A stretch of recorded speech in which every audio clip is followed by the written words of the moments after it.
শ্ৰদ্ধাৰ সাংবাদিকসকল, আপোনালোকে ইতিমধ্যে সকলোৱে অৱগত হৈছে যে ভাৰতীয় জনতা পাৰ্টি আৰু ইয়াৰ মিত্ৰ দল এক ঐতিহাসিক বিজয়ৰ ফালে আগবাঢ়িছে।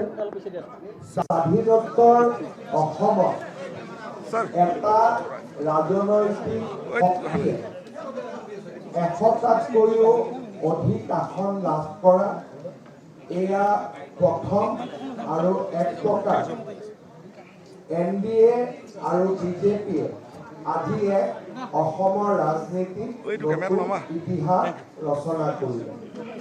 মই ভাৰতীয় জনতা পাৰ্টি আৰু আমাৰ মিত্ৰ দলৰ হৈ অসমবাসী ৰাইজক আমাৰ কৃতজ্ঞতা আগবঢ়াইছোঁ।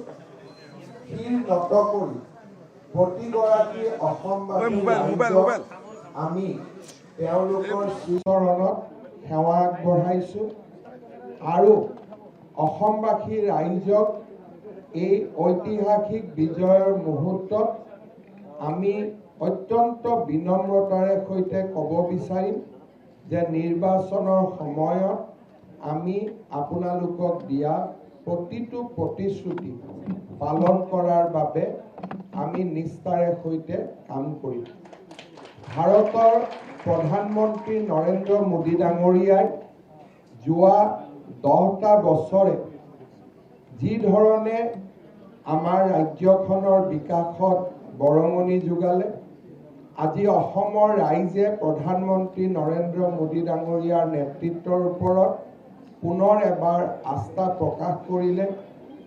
তৃতীয়বাৰ একেধাৰে আমাৰ চৰকাৰ গঠন কৰা ভাৰতীয় জনতা পাৰ্টিৰ ৰাজ্যসমূহৰ ভিতৰত অসমেও নিজৰ নাম অন্তৰ্ভুক্ত কৰিব পাৰিলে। প্ৰধানমন্ত্ৰী নৰেন্দ্ৰ মোদী ডাঙৰীয়াক মই পুনৰ এবাৰ আজি এই বিজয়ৰ ঐতিহাসিক মুহূৰ্তত কৃতজ্ঞতা জ্ঞাপন কৰিছোঁ। আমাৰ দলটোক এই বিজয়ত নেতৃত্ব দিয়া আমাৰ ৰাষ্ট্ৰীয় সভাপতি শ্ৰী নীতিন নবীন ডাঙৰীয়া আৰু অসমৰ শান্তি প্ৰতিষ্ঠাৰ পৰা বিকাশলৈকে এই সমগ্ৰ কৰ্মযজ্ঞত আমাক মাৰ্গদৰ্শন কৰি থকা ভাৰতৰ গৃহমন্ত্ৰী অমিত শ্বাহ ডাঙৰীয়াকো আজি আমি কৃতজ্ঞতা জনাইছোঁ। ভাৰতীয় জনতা পাৰ্টিয়ে বিশ্বাস কৰিছিলে যে আমি নিৰ্বাচনত 100টাতকৈ অধিক আসন লাভ কৰিব পাৰিম আৰু সেই বিশ্বাসেৰে আমি ৰাইজৰ মাজলৈ গৈছিলোঁ। ৰাইজক আমি বিনম্ৰতাৰে সৈতে ভোট বিচাৰিছিলোঁ। ৰাইজে হিয়া উজাৰি আমাক আশীৰ্বাদ কৰিলে। পুনৰ এবাৰ মই অসমবাসী ৰাইজৰ ওচৰত মই মোৰ কৃতজ্ঞতা আৰু সমগ্ৰ ভাৰতীয় জনতা পাৰ্টি আৰু ইয়াৰ মিত্ৰ দলৰ কৃতজ্ঞতা মই জ্ঞাপন কৰিছোঁ। সাংবাদিকসকলে যদি প্ৰথমতে আমাৰ স্থানীয় সাংবাদিকসকলে মোক যদি কিবা প্ৰশ্ন সুধিব খোজে আপোনালোকে প্ৰশ্ন কৰিব পাৰে, আপোনালোকক মই অনুৰোধ কৰিম। মই নাভাবোঁ যে নিৰ্বাচনত জুবিন গাৰ্গৰ বিষয়টো কিবা ইছ্যু আছিলে।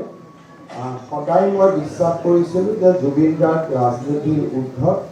কংগ্ৰেছে নিজৰ মেনিফেষ্টোত জুবিন গাৰ্গৰ বিষয় উল্লেখ কৰি তেওঁলোকে অসমীয়া ৰাইজৰ পৰা বহু যোজন আঁতৰি গ'ল আৰু মই ভাবোঁ যে এনে ধৰণৰ যি কংগ্ৰেছে পৰাজয় লাভ কৰিলে তাৰ এটা কাৰণ হ'ল যে জুবিন গাৰ্গক লৈ নিকৃষ্ট ৰাজনীতি কৰা।